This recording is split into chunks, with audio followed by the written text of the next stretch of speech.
আমাৰ মাসকলে কিমান কষ্ট পাইছিল বিয়া হোৱাৰ দিনৰে পৰা কথা নাই বাৰ্তা নাই নিজৰ পছন্দ অপছন্দ বেলেগ এটা পৰিয়ালত বিয়া হৈ যায় ঘৰৰ বংশ পৰিয়ালৰ প্ৰেছাৰ ভাল পৰিয়াল মানি লবি যা বিয়া হৈ যোৱাৰ দিনৰ পৰা সবে জকায় কইনাৰ তামোল খাব পেলাই কইনাৰ অন্তৰত কি হৈ আছে ঘৰখনৰ মানুহখিনি এৰি আহাত মা দেউতাক এৰি আহাত নতুন পৰিয়ালৰ লগত মিলিবলৈ যোৱাত এই কথা আমি কোনেও নাভাবো কইনাৰ তামোল খাম কইনাৰ চাহ খাওঁ কইনা বনোৱা ভাত খাওঁ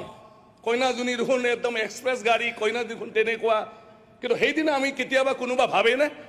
এই কইনাজনীৰ অন্তৰত কি চলি আছে আমি কেতিয়াও নাভাবো ইয়াৰ পিছতো সদায় বিভিন্ন ধৰণৰ বচ্চনা মাকে দেউতাকে যেতিয়া কইনাৰ ঘৰত যাব যাৰ ছোৱালী আছে হয়তো গম পাব কোনোবা গম পাইছে কাৰ ঘৰত সোমাব ছোৱালীৰ ঘৰত যেতিয়া সোমাই তেতিয়াও বাহিৰত কোনোবাই ক'ব লগাই দিলে চাগে আমি কি লগাই দিলে এইটোৱে চলি থাকে আৰু ইয়াৰ পিছত যদি বিবাহ বিচ্ছেদ হয় ইয়াৰ পিছত যদি তেওঁ ভাই ককাই যদি ভাল নহয় যে তুমিতো বিয়া হৈ যোৱা আমাৰ ঘৰত থাকিব নোৱাৰে আমি তোমাক একো দিব নোৱাৰে তেতিয়া তাৰ অৱস্থা কি হ'ব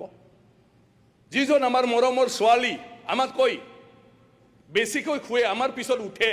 বিয়া হোৱাৰ দিনৰ পৰা তেওঁ গিৰিয়েকৰ ঘৰত সবতকৈ আগত উঠিব লাগে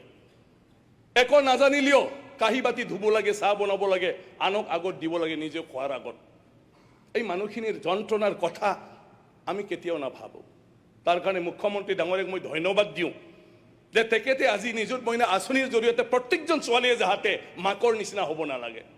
লিখা পঢ়া কৰি চাকৰি কৰি বেপাৰ বাণিজ্য কৰি এটা মৰ্যাদা শহুৰৰ ঘৰত পায় যাতে তাকো কয় বোৱাৰী তোমাৰ অফিচৰ টাইম হৈছে তুমি যোৱা বাকী কাম মই কৰিম যোৱা যাতে তেনেকুৱা ধৰণৰ সন্মান আমাৰ ছোৱালীবিলাকে পায়